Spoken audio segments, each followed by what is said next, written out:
La présence et le statut de Kylian Mbappé en équipe de France dérange et on va voir tout ça dans cette vidéo. Salut à tous les gars, c'est Azial. Aujourd'hui, on se retrouve pour une nouvelle vidéo où on va parler de l'actu de l'équipe de France juste avant la reprise du championnat. Ça y est, on y est. Là, on est vraiment sur la fin de la fin de la fin de la fin de la fin de la trêve.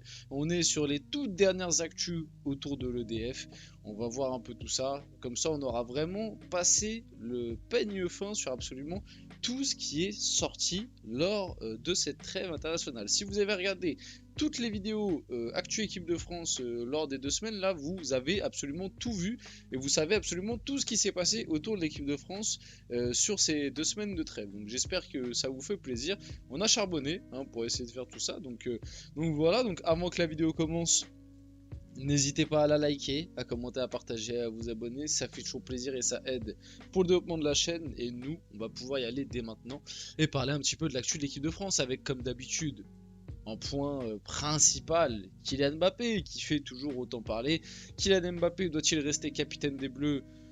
On en a fait des vidéos, plusieurs, vous connaissez mon avis. Pour moi, bien évidemment que non, mais pour moi, maintenant que Griezmann n'est plus là et que tu lui as filé le brassard de capitaine il y a 1 an et demi, ça me paraît quand même être une situation très compliquée pour lui retirer sans que ça fasse un drame.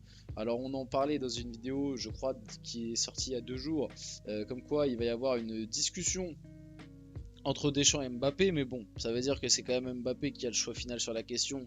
Et sauf grosse surprise, je vois pas pourquoi Mbappé va dire à Deschamps: ah bah si, en fait, retire-moi le brassard, j'en veux plus. Sachant qu'il l'a réclamé de base, donc je vois pas pourquoi il ferait ça.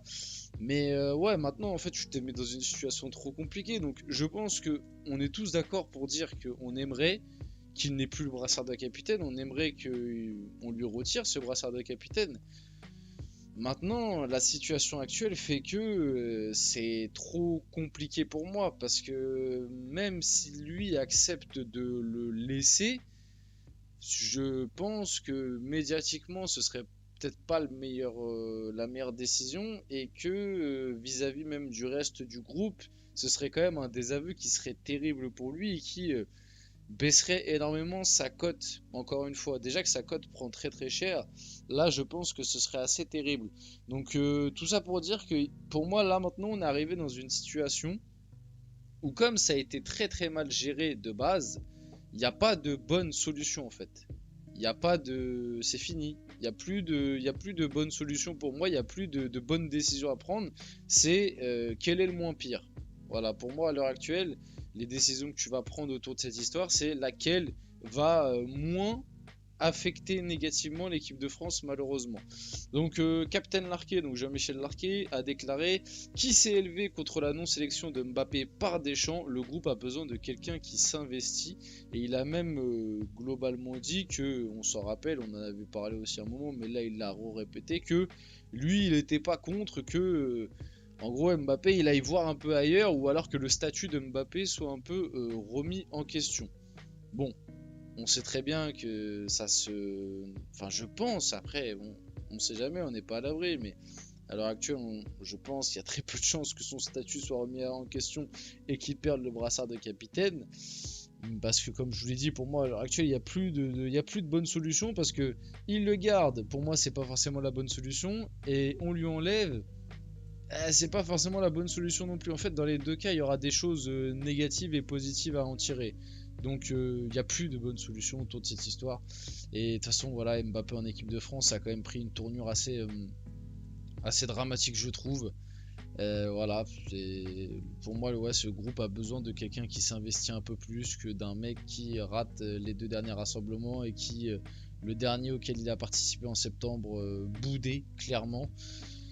Mais voilà, on en est là à l'heure actuelle, ça n'annonce rien de bon pour la suite en équipe de France. Et honnêtement, bon après c'est encore dans longtemps, c'est dans 1 an et demi, mais avec tout ce qui s'est passé dernièrement autour de l'équipe de France, si cette équipe arrive à performer à la Coupe du Monde 2026 et à aller loin, franchement chapeau. Parce que entre le petit creux générationnel qu'il y a quand même, en tout cas les nouveaux arrivants ne sont peut-être pas au même niveau que ceux qui sont partis récemment, on va laisser du temps, etc. Mais pour le moment, en tout cas, c'est le cas.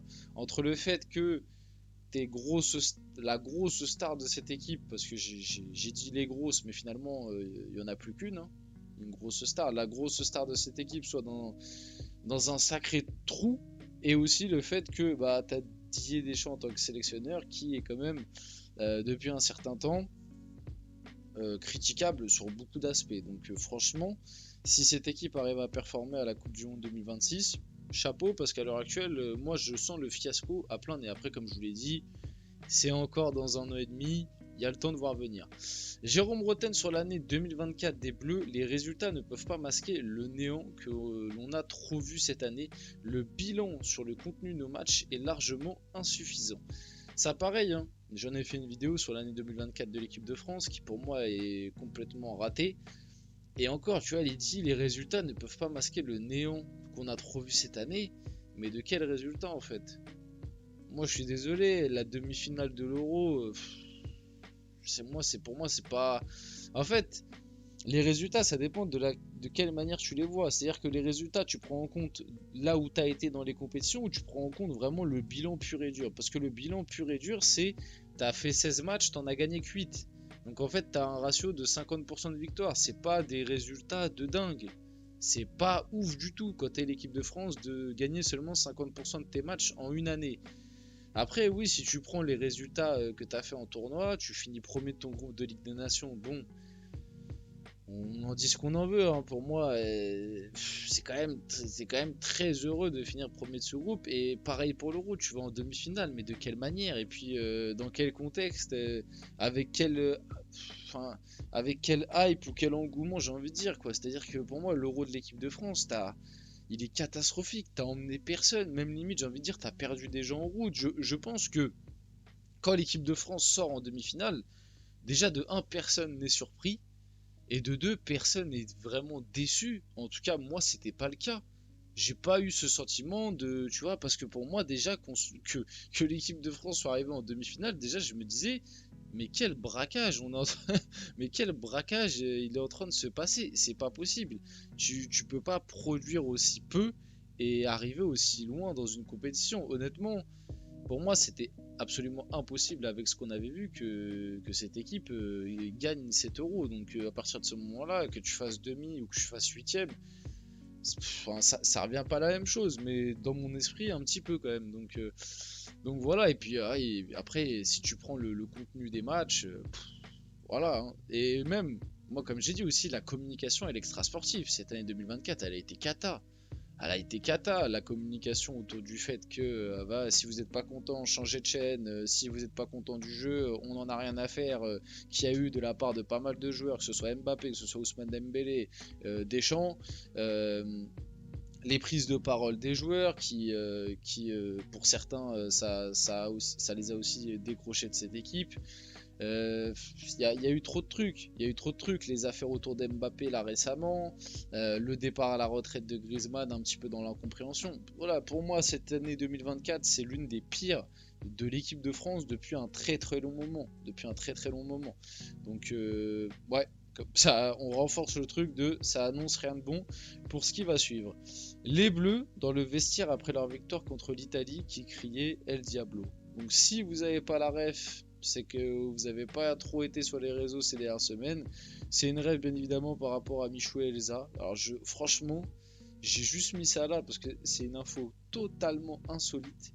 Et surtout, franchement, je me demande comment ce truc est arrivé jusqu'au vestiaire de l'équipe de France. Franchement, que le petit drama qu'il y a eu entre Michou et Elsa ait réussi à traverser le truc et arriver jusqu'aux oreilles du vestiaire de l'équipe de France, et que pour fêter la victoire, ça crie des El Diablo. Je trouve ça complètement dingue. Mais bref, voilà, je voulais juste vous le montrer. Je voulais juste vous montrer que voilà, bah, certains mecs de l'équipe de France, ça suit Michou à pleine patate, les mecs, voilà, c'est l'actu. Warren Zaïre-Emery sur les critiques contre Kolo Muani. Je pense que les gens sont assez durs avec lui parce que c'est un bon joueur et on le voit à chaque fois en équipe de France. Bon Warren, on voit, t'essayes de protéger ton pote, t'essayes de le défendre.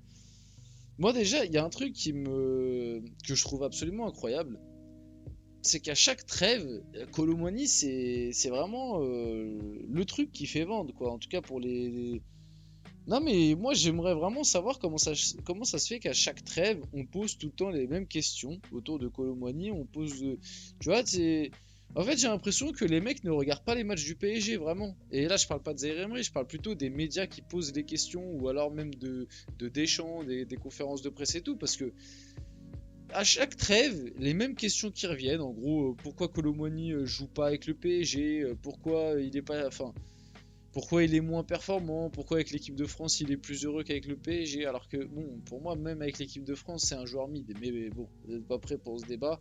Bref, Kolo Muani on en a beaucoup parlé. On finit la vidéo là-dessus, j'espère que cette vidéo vous a plu, si c'est le cas n'hésitez pas à la liker, commenter, partager et vous abonner les gars, c'était Asial et on se retrouve très rapidement pour une prochaine vidéo.